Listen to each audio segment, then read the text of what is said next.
I am here at Repticon today to buy a blue-tongued skink and look at some other cool reptiles.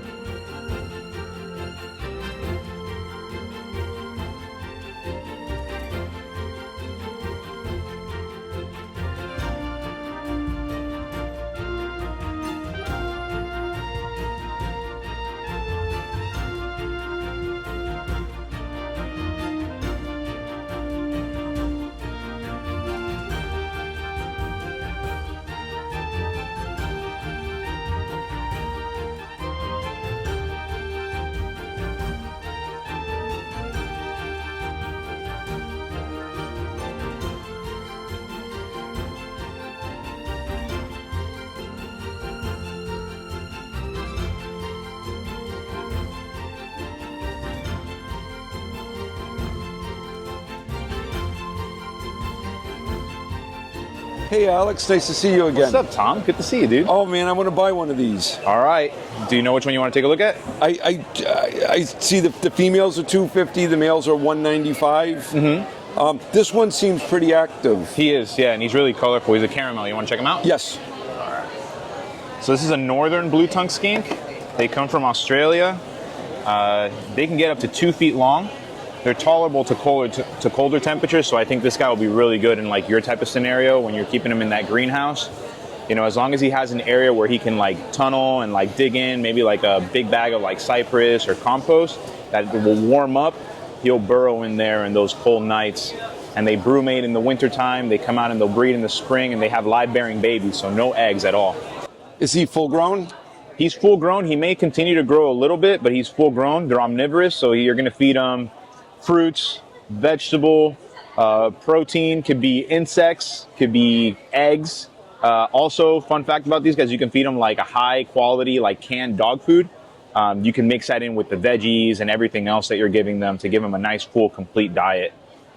What are you thinking? I'm thinking I'll take him. You like that guy? I'll take him, yes. He's cool. Awesome. Can you show, no, I promised my wife no snakes. Uh-huh. But can you show me a snake? I will show you a snake. What do you want to see?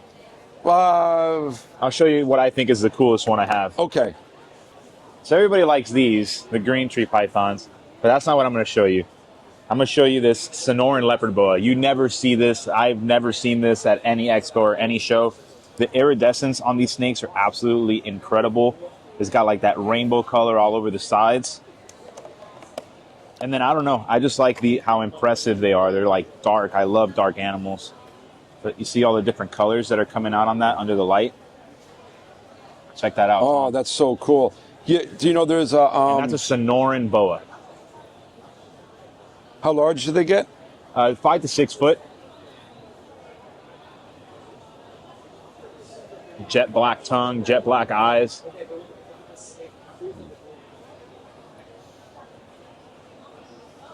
And again, that iridescence. That's probably why I picked that one. That's the coolest snake I have.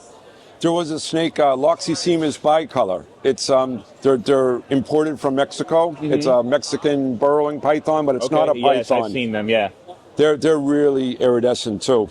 You know, it's a funny thing. If you keep it with substrate, you never see it. Yeah, because they get dirty. No, they go underground. And that too. Yeah.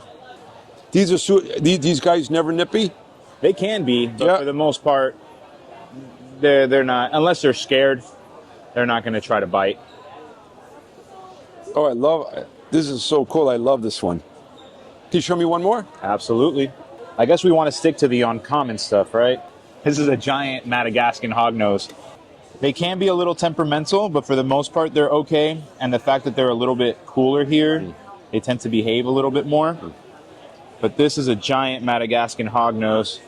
So similar to its cousins, the Western hognose, it has that little uplit pig nose, not a whole lot, but very similar body structure to the false water cobra and behavior. He's active, so he's going to want to move on you. Okay. And that's some of the largest hognose that there are. And these guys will eat amphibians, small little birds, little rodents. This guy's right now eating rat pups. That's a really impressive animal as well. They musk a little bit, huh? They do. You smell it, right? Yeah. Yeah. I think snakes are I don't know if they're the coolest, but they are cool. Yeah. It's definitely for the specific person, you know, but it's part of what we do, and snakes are awesome. They have their place for sure. Yeah, this is not an animal I'd recommend to anybody. It definitely, I wouldn't say it makes a great pet, but it's a fantastic animal for education. It's a fantastic animal for display, or in like your type of setup when you're trying to develop a varied collection. This is a really cool animal to have too. No, why would you say again that you wouldn't recommend this? First, most of them are going to be imported. So there's very few people working with these in captivity that are reproducing them. I know of two people working with this type of species of snake, reproducing them in captivity. So it's still very rare to see captive bred. Also, they get large. Most of the people are not going to have the kind of setup that's going to require for this type of animal. So this is mostly for that intermediate advanced reptile hobbyist that's looking for something different that's not the common stuff. Hi, Teresa. So Hi. you breed these Panther Chameleons? Panther Chameleons. Oh, they're so beautiful. And you keep these in greenhouses? Yes, yeah. We keep them with Florida. The nice thing, I'll bring this guy down a little bit so we can see him a little closer. With these guys, they do really well. So with the Imbilibays, you can kind of see with his bars, they always want to go high. But this guy here is almost like a little rainbow. He's got all colors that he exhibits. And how much do they cost? So our chameleons for the boys range from $300 and they go upwards of even up to like $1,000 to $1,200 depending on the lineage. And the girls, they start at $150 and go up. Now the boys are colorful and Yes. the girls are kind of brown. Right. The girls are maintain like 3 colors. They're typically like a brown to a pink color hue, maintaining like 1 to 3 colors, and the boys have all the color. Would you like to hold him? Sure.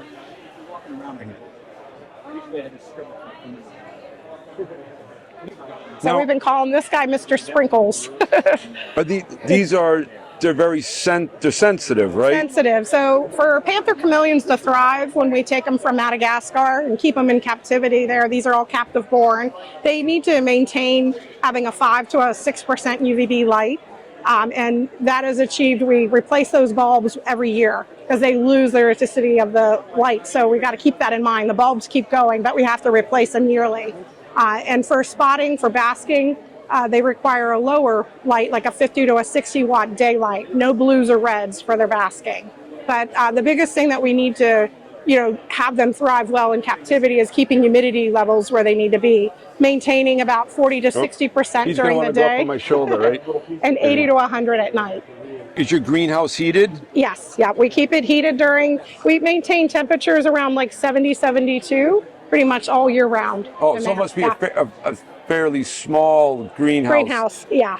It's, I believe it's like 60 by 80. So, but we don't have a roof. My husband has it all. I mean, we've been doing this for 20 years with just breeding these guys off and on.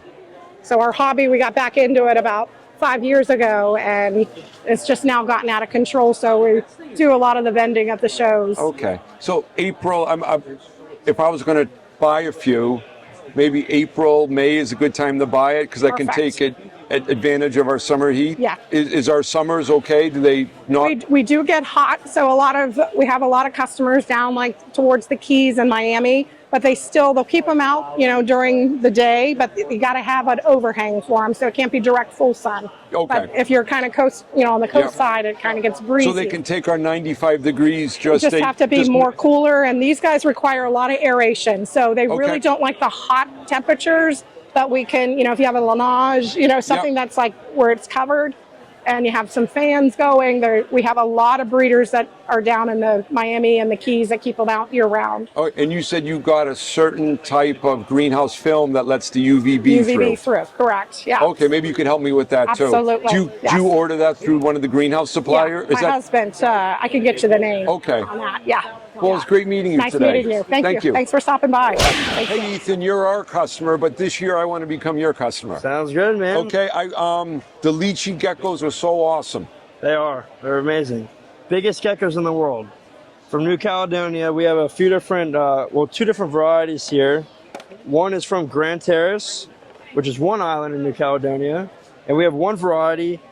This one is from a place called Pine Island. So she's going to be a little smaller than the other varieties, but should have some more color. So this is a juvenile female. She was born in February of 2023, so she's already getting up there. You want to hold her? She's super sweet. These guys get massive. They're the biggest gecko species in the world. They'll be about the size of my forearm, and that's only about a third of the size. And these can be handled a little bit, right? Oh yeah, super friendly animals. Super friendly. Because I got the false man's Leachie gecko. Yeah, the Halmaharas. Yes. No, they're not. They're definitely not as friendly. I mean, they can be. Anything can be tamed down, but you know, Leachies just naturally are calm. Here's a little baby. This is a GTX, so it's going to be a much bigger variety. This one's got a little more color to it.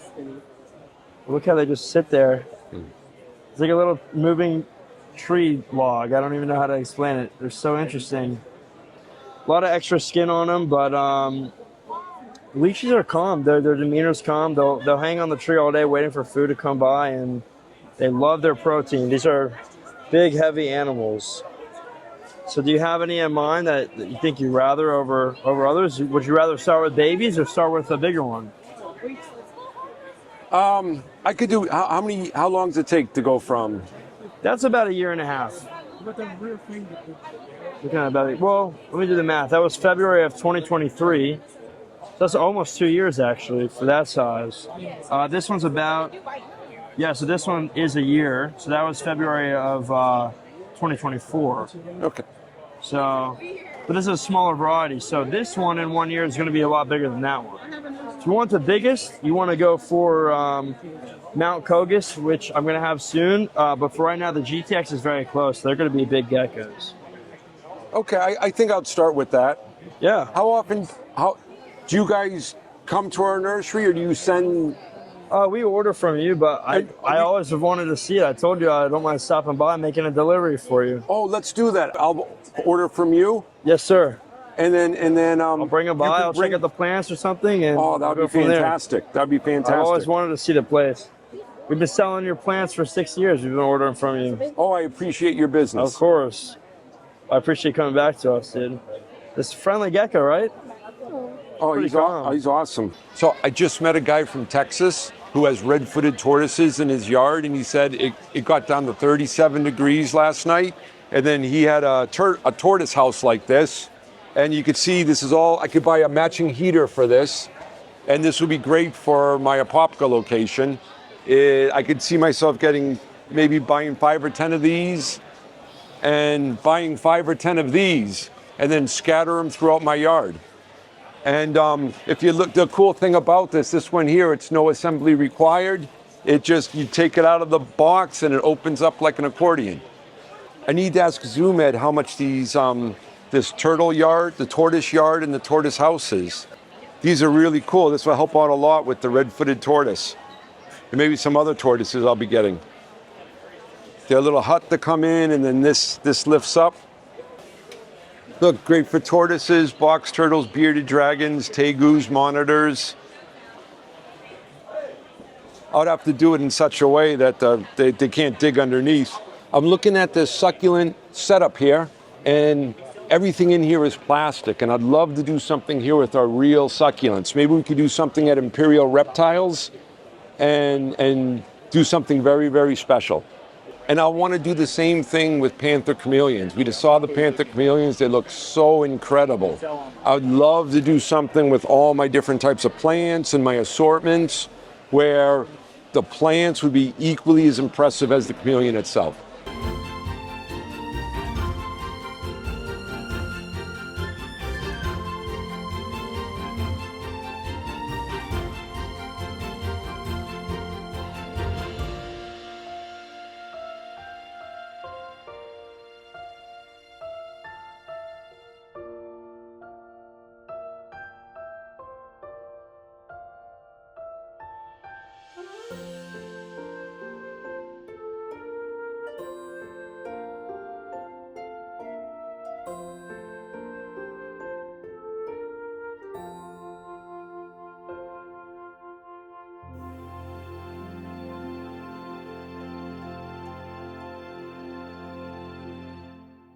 I'm a big weather fanatic. Right now it is 73 degrees. This big weather front is supposed to roll through here.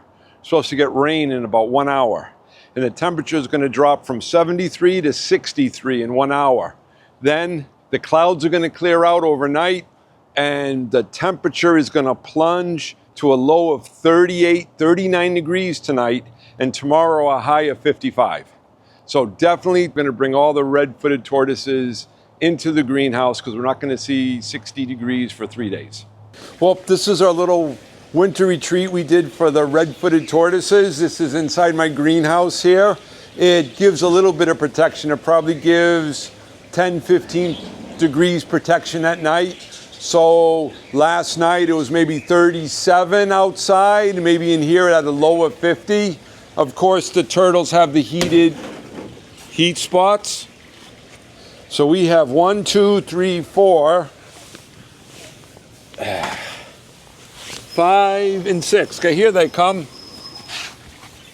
We got the food here.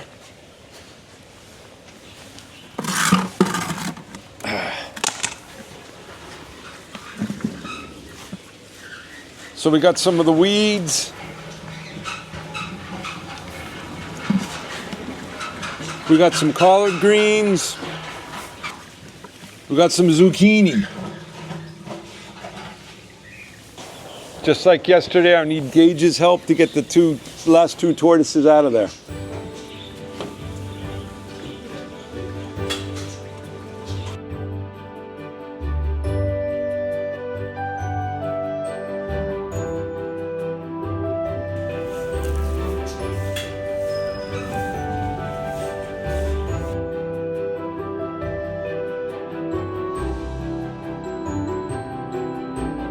Well, everyone's so sluggish. It is just so cold in here. It is 64 degrees in here. It is 54 degrees out there. Still 80 degrees in their igloos. But it's tough, man. I can't wait for this winter to be over. And I can't wait to get these turtles back outside, but I'm glad that they're all eating and doing well. I just want the rocks to cover the liner. Okay? Hello, everybody. So today we're going to continue with the stream. We're going to put some gravel in the stream to protect the liner where it's being exposed. And we're also going to plant some of the colorful foliage plants. Last week we did some ferns and we did some dwarf mondo grass. This week we're going to do some larger colorful stuff.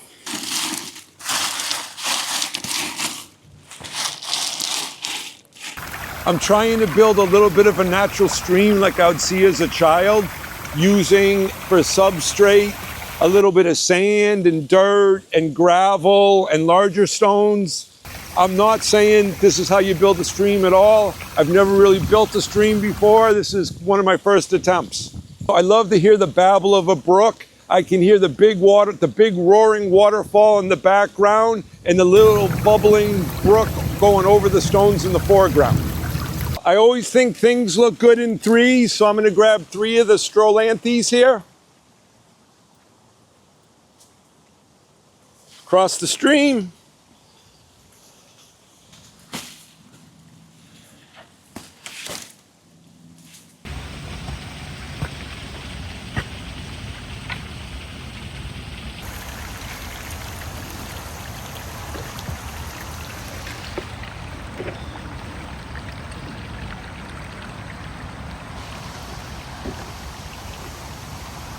And this right here is Stromanthe Triostar. And the foliage is red and green and white. What we're trying to do here is we're trying to color up the stream, brighten it up, make it look real tropical and real special. Over here to the right, we got some variegated ginger. I love planting things in threes. 3 variegated ginger and 3 cordylines in the background. I really love the way the stream came out, with the reds and the whites and the yellows and all this variegation. It's still a work in progress, but the 100-foot stream is coming along. We start with the 8-foot waterfall. We go underneath the sunken log here. We got all different types of universal rock and Tennessee fieldstone and some large and medium-sized gravel. And then we continue on 100 feet into the pond below.